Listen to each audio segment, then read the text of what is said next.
Salut à toi, aujourd'hui je vais te parler du passage à un enfant à 2 enfants pour moi. Je vais organiser cette vidéo en 3 points principaux et il y a 2 petits points hors catégorie que j'ai pas mis dans les points principaux. Donc les 3 points principaux sont les activités, l'hygiène de vie et le matériel. Donc niveau activité, donc déjà activité intérieure. Quand Samuel était bébé, qu'il était enfant unique, du coup pour les activités je faisais en fonction de lui en fait, en fonction de ce qu'il voulait sur le moment, peu importe le truc. S'il voulait danser, on dansait, s'il voulait jouer au Lego, on jouait au Lego, etc., etc. Là je privilégie clairement les jeux au sol, c'est plus simple, comme ça Lila elle a une vision directe, parce qu'elle est au sol avec nous, une vision directe sur ce qu'on fait, et à défaut de participer, elle peut au moins regarder, parfois quand même on lui donne des petits objets de son âge. Voilà, alors sinon des activités évidemment que Samuel peut faire en autonomie, je montre là parce qu'il a le devoir. Bon, l'intérêt du coup des jeux en autonomie, bon bah c'est déjà bien pour lui, enfin s'il aime ça, et il aime ça donc nickel. Et c'est surtout l'allaitement, moi ça m'arrange carrément pour l'allaitement parce que quand je suis assise en train d'allaiter Lila, je ne peux pas en même temps jouer au Lego, enfin c'est pas du tout confortable pour Lila, après elle s'énerve au sein, etc. Ça aide beaucoup si votre enfant peut jouer en autonomie à côté. J'ai oublié de préciser au début mais je le précise maintenant, je parle évidemment d'avoir un deuxième enfant quand votre premier a environ l'âge du mien, parce que sinon s'il a déjà 5 ans, 10 ans, 15 ans, j'ai aucune idée de comment faire et c'est sûrement hyper différent parce que le mien n'est pas encore indépendant, il n'est pas encore continent, enfin plein de trucs comme ça. Elle est en train de s'endormir. Donc par rapport aux activités qu'il peut faire seul, Samuel, vu qu'il a même pas 2 ans, c'est prendre des livres, là, dessiner. Bien sûr, c'est quand même sous ma surveillance, hein, même si j'allaite, je check toujours les activités extérieures cette fois-ci. Alors ça, c'est la chose principale qui nous fait déménager là dans quelques semaines. En fait, je m'explique, on habite au 4e étage sans ascenseur. Du coup, pour sortir toute seule, quand je suis toute seule avec les 2 enfants, c'est la galère en fait. Voilà, déjà avec un seul, il fallait prendre pas mal d'affaires. Le sac à langer était plein. On avait opté pour un sac à langer sac à dos pour pouvoir être plus libre de nos mouvements, pour pouvoir prendre en même temps que les porte-bébés parce qu'on est très porte-bébé. Seule avec Samuel, j'arrivais à gérer les sorties. Les 4 étages, bon, ça piquait un peu à la remontée, mais voilà, il y avait un bébé dans le bras ou dans le cosy selon l'âge, voilà, et les affaires dans le... Samuel joue à côté, hein, il y aura peut-être du bruit parasite. Donc là, avec 2 enfants en bas âge, faut trouver la force, comme j'ai dit tout à l'heure, de pouvoir prendre les 2 enfants, plus toutes les affaires, descendre les 4 étages, mettre tout dans la voiture dans un ordre cohérent, c'est-à-dire que au moment où je pose Lila dans la voiture, dans le cosy ou en porte-bébé, faut que Samuel soit en sécurité, donc c'est un parking, il y a des voitures. C'est faisable, c'est possible, mais c'est plus difficile si tu es tout seul, que tu es en appartement plutôt haut et sans ascenseur et que tu as 2 enfants en bas âge. Aujourd'hui on arrive à tout caler, toutes les affaires des 2 dans un seul sac à langer parce que bon, Lila est allaitée donc il n'y a pas grand chose à prendre et Samuel prend plus de lait en poudre donc il y a ça en moins. Voilà, et pour tout remonter, bah, c'est encore plus galère parce que pour ma part je trouve ça plus difficile de monter 4 étages que de les descendre. Samuel peut monter genre 2 étages tout seul et après il commence à plus trop vouloir redescendre, enfin il sait pas trop. Donc ça se fait mais c'est lent, compliqué, laborieux, voilà tout ce que vous voulez. Donc les lieux où on sort seront forcément des lieux où Samuel pourra jouer en autonomie, genre parc d'enfants, là où il y a des barrières, là où je peux aussi peut-être m'installer pour pouvoir allaiter tranquillement. Voilà, il faut qu'il y ait plusieurs conditions réunies aujourd'hui pour sortir avec 2 enfants. Pour l'hygiène de vie, alors qu'est-ce que j'ai mis dans hygiène de vie? Je savais pas trop quoi mettre comme gros point, comme gros sous-titre en fait. Donc ce que j'ai mis là-dedans, c'est en gros le sommeil, le repas, le change, le bain, enfin tout ça. Alors pour le rythme du sommeil, avant avec un seul enfant, c'était pas hyper facile, enfin ça c'est selon l'enfant, mais il n'y avait rien de très compliqué non plus. Capter son rythme, l'accompagner en douceur jusqu'au sommeil. Bon, Samuel a commencé du coup maintenant à jouer au Lego derrière moi.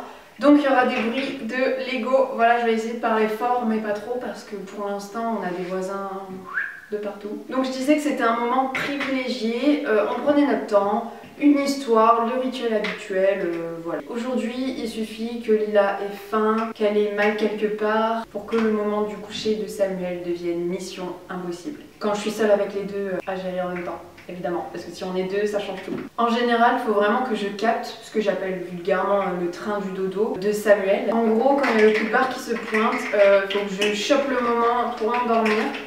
Parce que sinon, si je loupe ce train, ce coup de barre peut mettre 2-3 heures à revenir. Je parle pour les siestes parce que pour le soir, c'est plus facile généralement. Je vais attendre. C'est les Lego. Tout ça est évidemment beaucoup plus simple si Lila dort, sauf que ça arrive jamais en fait, parce qu'ils ont un rythme totalement différent. Et du coup pour la nuit, comme j'ai dit, c'est plus simple, ça va, ils ont sensiblement le même rythme. Mais si vous comptez avoir un enfant, un deuxième enfant alors que le vôtre est encore petit, il faut s'attendre à ce qu'au début ils aient pas le même rythme en fait, parce qu'un enfant, un bébé qui naît n'a pas vraiment de rythme généralement, en général, même avec une routine spécifique, etc. Je l'ai expliqué dans une de mes vidéos, je vais mettre le lien juste quelque part en haut. Voilà. Et comme j'ai spécifié tout à l'heure, quand Bastien est là, c'est beaucoup plus simple. On s'occupe chacun d'un enfant et voilà, ça passe. Bon, je me suis un peu étalée, je vais passer au point suivant. Il y a toujours plein de choses à dire sur le sommeil, franchement. Alors, pour les repas, ce qui est embêtant, c'est que parfois je n'ai pas le choix de me lever pour Samuel quand je suis en train d'allaiter. Ça arrive rarement parce que généralement je m'organise pour que je n'ai pas besoin de me lever à ce moment-là, mais ça peut arriver. Alors qu'avec un seul, quand tu lui donnes le sein ou quand tu lui donnes le biberon, t'es 100% avec lui quoi. Et inversement, donc quand c'est Samuel qui doit manger, par contre là on avait prévu le coup. Donc par confort, on a décidé d'apprendre à Samuel à manger seul à partir de ses 16 mois environ, parce qu'en fait il faisait pas la DME. Si vous avez fait la DME, donc diversification menée par l'enfant, je vous invite à regarder ce que c'est parce que sinon ça va être beaucoup trop long si j'explique. Si vous avez fait la DME, le problème se pose pas évidemment, votre enfant est déjà autonome pour ses repas quoi. Nous, il mangeait quelques fruits, quelques biscuits à la main à partir de ses 10 mois à peu près, 10 mois, 1 an, je sais plus trop. Mais c'est tout, ses repas c'était essentiellement des petits pots avec des morceaux. Il avait besoin qu'on lui donne la cuillère jusqu'à 15-16 mois, je sais plus exactement jusqu'à quand. Mais voilà, ça se fait pas forcément d'un coup, c'est pour ça que j'ai pas une date précise, mais petit à petit on lui a appris à se nourrir entièrement seul. Donc d'abord évidemment avec les doigts et maintenant il prend fourchette, cuillère parfois. Donc là aucun souci, c'est vraiment une charge en moins. Pendant que Samuel mange, je peux manger et en même temps que ça avec mon coussin d'allaitement je peux allaiter Lila. Enfin voilà, on mange tous les trois en même temps. Ça c'est vraiment très très pratique. Il parle beaucoup.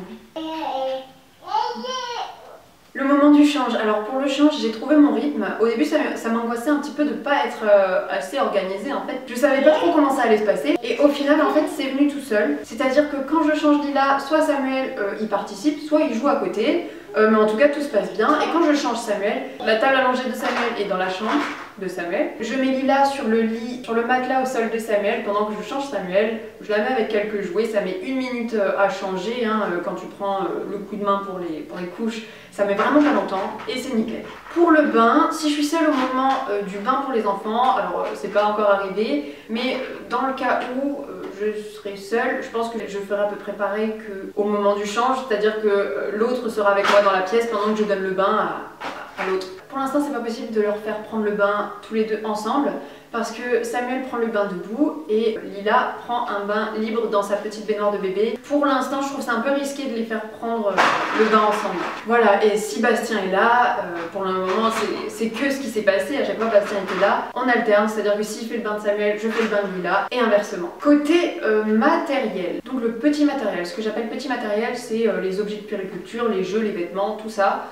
Globalement, on n'a pas racheté parce qu'on avait déjà tout pour Samuel et j'avais déjà dit dans d'autres vidéos, je crois, mais nous on s'embête pas avec c'est une fille, c'est un garçon. On remet et si on a des coups de cœur, on rachète. Si c'est encore évidemment remettable, si c'est encore réutilisable, on réutilise. Globalement on marche comme ça et on rachète que très peu de choses. Donc on n'a pas acheté de poussette double, on a racheté par contre du coup un porte-bébé. Un porte-bébé qui peut se mettre dès la naissance, c'est le porte-bébé Néo de Néobulle. Donc du coup elle s'est réveillée, j'ai préféré la poser, je suis pleine de bave de bébé. Voilà, je sais pas si ça se voit à la caméra, mais moi je le sens. Donc, quand j'étais enceinte de Lila, on a racheté une poussette trio neuve. On a mis Samuel dans la poussette normale pendant très peu de temps. Et après du coup maintenant on l'utilise pour Lila, donc la coque. Tout ça pour dire qu'on n'a pas acheté de poussette double. On marche surtout porte-bébé et pour l'instant poussette avec Lila. Je vais parler du logement et de la voiture. Est-ce qu'il faut changer de logement? Est-ce qu'il faut changer de voiture si tu attends un deuxième enfant? Bah pas forcément. Ça aide pas trop ce que je dis là, mais en fait c'est en fonction de tes ressentis. Si tu sens que ça peut le faire dans un 2 pièces, et ben c'est que sûrement ça peut le faire selon votre organisation, selon comment vous avez décidé de dormir, de passer les nuits, d'organiser la maison, etc.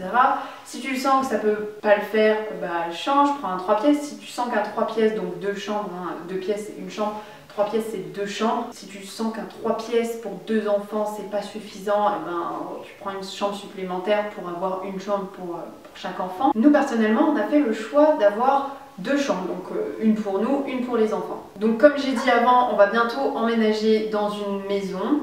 Donc là on avait les 4 étages, là on va être au sol, au rez-de-chaussée. Et dans cette maison en question, il y a 2 grandes chambres. Et ça nous suffit. On va faire une très grande chambre pour les enfants, donc qui va également servir de salle de jeu. On va séparer les espaces correctement, etc. Mais pour le moment, une grande chambre pour 2 enfants, sachant que Lila elle est encore en cododo, et ben ça va suffire. Le jour où ça suffira plus, le jour où nous-mêmes on se dira que ça ne va pas, que ça ne va plus, on changera, il n'y aura pas de souci. Tu es un peu perdu dans ta tête? Oh Lila. Alors pour la voiture du coup pour l'instant on a une Mégane, enfin je dis pour l'instant mais on compte pas changer, hein. C'est un achat plutôt récent. Elle nous convient très bien, c'est une 5 places. On met la coque de Lila place passager devant et Samuel juste derrière. Du coup ce qui fait que quand on est 2 adultes dans la Mégane, il y en a un qui conduit évidemment et l'autre qui est derrière avec Samuel. On marche comme ça pour le début parce que Lila elle est encore petite, j'aime bien avoir un accès sur elle, voilà. Ça fonctionne très bien, ça ne nous dérange pas du tout qu'il y en ait un qui soit avec Samuel, un qui soit avec Lila et qu'on soit pas nous à côté. Donc voilà, je pense pas qu'on ait besoin de plus grand. Enfin pas quand on a 2 enfants, quand on passe à 3, il paraît que là on doit changer de voiture. Mais une 5 places pour 2 enfants, ça va. Là ce week-end, on part pour la première fois tous ensemble faire un long trajet jusqu'à Strasbourg. Donc nous on habite dans le sud-est de la France. Donc ça fait, avec les enfants en comptant les pauses etc, ça fait environ 10 heures de trajet. Pour l'aller, là on va le faire en 2 fois, on va s'arrêter à Bourg-en-Bresse au milieu, dans un Airbnb pendant une nuit. Au moment où sortira cette vidéo, on sera déjà parti, mais au moment où je vous parle, on est le 7 juillet. Je sais pas comment ça va se passer niveau place pour tout mettre, genre poussette, valise, etc. Voilà, donc c'est tout pour les gros points que j'ai abordés. Et j'avais dit il y avait 2 points hors catégorie. Donc premier point hors catégorie, il s'agit de l'entourage. L'entourage ne réagira pas pareil à ton 2e enfant que comme il a réagi à ton 1er enfant. Ça fera moins de vagues quoi. Après personnellement je préfère ne pas être noyée sous les cadeaux, sous les vêtements de bébé qu'on nous offre etc. Je préfère réutiliser. J'ai quelques amis qui m'ont offert quelques trucs pour Lila. C'est très gentil, mais voilà, j'en ai pas eu trop, alors que pour Samuel, il y avait largement trop, je peux le dire, il y avait beaucoup trop, et on s'en sortait plus, et les gens qui arrivaient en disant « Oh non, mais t'inquiète pas, je te donne tout ça, mais tu trieras ». Je me disais « Mais non, je trierai pas, j'aurai pas le temps, me donne pas tous ces sacs ». Si vous voulez un petit conseil, si vous avez une pote qui attend un bébé, la noyez pas sous les vêtements, elle va en avoir plein. Donc à part si elle vous demande, genre le faites pas. Bref, 2e point hors thème, et non des moindres, c'est le temps qui passe. Alors ça c'est pour moi que ça s'est passé comme ça, c'est-à-dire que pour Samuel, le temps, il est passé plutôt lentement à partir du moment où il est né. Alors que les premiers mois avec Lila, je les vois pas passer. C'est que maintenant que la phrase « le temps passe si vite, profite, ils vont grandir trop vite », prend tout son sens. Là, ma fille, elle a 5 mois. Quand Samuel, il avait 5 mois, pour moi c'était un grand bébé. Oui, c'était un grand bébé à 5 mois. Pas par la taille, juste dans ma tête en fait. Parce que quand t'as un enfant unique, il prend toute ton attention. Du coup, je captais tout, je captais la moindre évolution. Je percevais tout changement quoi. Donc ça passait beaucoup moins vite, beaucoup plus lentement. Alors qu'avec Lila, à mes yeux, elle est toute petite. Genre j'ai l'impression que j'ai accouché hier quoi. Mais ça c'est simple, c'est parce que mon attention du coup elle est partagée entre mes 2 enfants. Du coup je ne peux pas me focaliser uniquement sur elle, uniquement sur ses changements. Donc quand il y a un changement chez Lila, je le remarque, je suis là, mais waouh, mais Quand est-ce que ça s'est passé ça? C'est pas possible. Donc voilà, ce qui change principalement quand on passe de 1 à 2 enfants, c'est surtout l'organisation plutôt que le matériel. Enfin pour nous ça a été comme ça, nous ça n'a pas été trop changement matériel, il n'y a pas eu grand chose. J'espère que j'ai pu t'aider si tu veux un autre enfant, si tu es enceinte de ton deuxième et que ton premier il est encore tout petit. Merci d'avoir regardé cette vidéo jusqu'au bout. Si tu as aimé, n'hésite pas à me le dire en commentaire, à t'abonner et à activer la cloche. Et depuis tout à l'heure j'essaye de cacher son visage mais genre j'y arrive pas, j'espère qu'on la voit pas trop. Mais en tout cas bon, normalement ma famille elle l'aura vu avant que cette vidéo sorte, donc c'est pas très grave si on la voit un peu. Voilà. C'était une petite galère aujourd'hui de tourner cette vidéo avec les 2 enfants avec moi. Sur ce, salut!